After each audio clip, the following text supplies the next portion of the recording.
Saya ini heran Bu, ini wabil khusus buat Kementerian Kesehatan loh. Ini khusus, alhamdulillah yang hadir Sekjen dan Dirjen, karena saya nggak mau mengarah kepada Pak Menteri, karena Pak Menteri itu kan baru belum sampai setahun itu menjabat.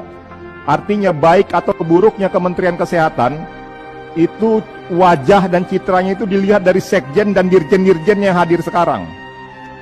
Saya pakai analogi bahwa kita ini kayak orang sakau. Apa itu orang sakau?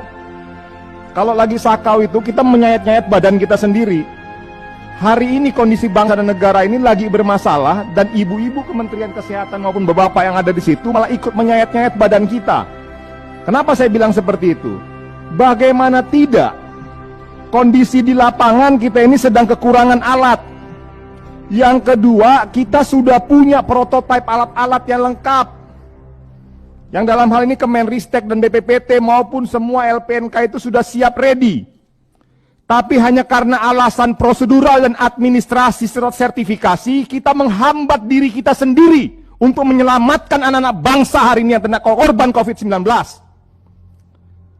Apa bedanya Anda semua yang ada di Kementerian Kesehatan itu dan kita semua ini seperti orang yang kena penyakit sakau. Bayangkan, alat kita bisa produksi sendiri, yang melegitimasi itu adalah Kementerian Kesehatan negara kita sendiri, lalu kita hari yang membuat aturan adalah kita sendiri, lalu kita bisa menggunakan aturan itu untuk menghambat memproduksi alat-alat sendiri. Coba Anda yang ada di Kementerian Kesehatan itu sadar loh, apa yang sedang Anda lakukan ini. Jangan sampai hari ini COVID-19 sudah lewat, Anda baru tiba-tiba ujuk-ujuk keluarkan itu izin-izinnya. Di mana nalar kita hari ini? Ini nalar publik ini dipertanyakan loh Pak. Mohon penjelasannya loh. Ini saya tekankan betul-betul. Saya mohon penjelasan sejelas-jelasnya dari Kementerian Kesehatan dan jangan lagi pakai alasan prosedural. Karena hari ini kita sudah tidak bisa bicara tentang prosedural. Bayangkan Kemenristek itu sudah punya alat prototipe, mereka capek-capek buat itu semua. Tapi Kementerian Kesehatan hanya dengan alasan sertifikasi dan lain sebagainya, kita setuju bahwa perlu dilakukan verifikasi ataupun uji dan lain sebagainya. Karena ini menyangkut alat kehidupan seseorang, mati dan hidupnya seseorang. Tapi mbok ya Kementerian Kesehatan harus berani mendorong dan masuk dalam melakukan sebuah terobosan yang bisa men-speed up proses tersebut. Ini udah masuk berapa lama ini Bu?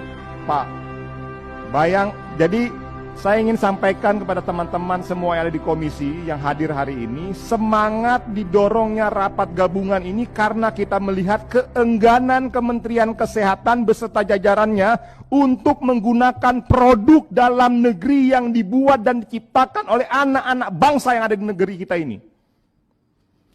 Saya ingin sampaikan bahwa yang ada di LPNK itu orang-orang hebat loh, orang-orang cerdas, profesor, doktor, dan lain sebagainya. Mari kita berikan dia kesempatan. Dalam kondisi hari ini, anggaran kita sudah ada, saya dengar berapa triliun masuk di Kementerian Kesehatan, duit-duit kita, yang buat aturan kita, lembaganya kita juga yang punya. Lawang bagaimana ceritanya kita jadi lebih memilih tuh barang-barang yang ada diimpor di sana gitu loh. Yang mensertifikasi kita, yang menguji kita. Kalau memang ada kurang-kurangnya segera lakukan, dorong itu. Oh ini yang kurangnya di sini Pak, lengkapi, bagusi alatnya. Sederhana kok. Artinya apa? Saya fraksi Golkar dari Komisi 7 melihat dan membaca ada indikasi permainan mafia kesehatan di Kementerian Kesehatan, yang seakan-akan membuat ataupun membangun sebuah sistem yang sistem tersebut adalah menolak produk-produk yang ada dalam negeri kita, di mana lebih mendorong dan memprioritaskan produk-produk impor yang masuk. Saran saya pimpinan melalui rapat gabungan ini, kita dorong untuk dibentuk apakah itu panja gabungan atau pansus untuk khusus menyoroti mafia kesehatan. Mengingatkan pemerintah untuk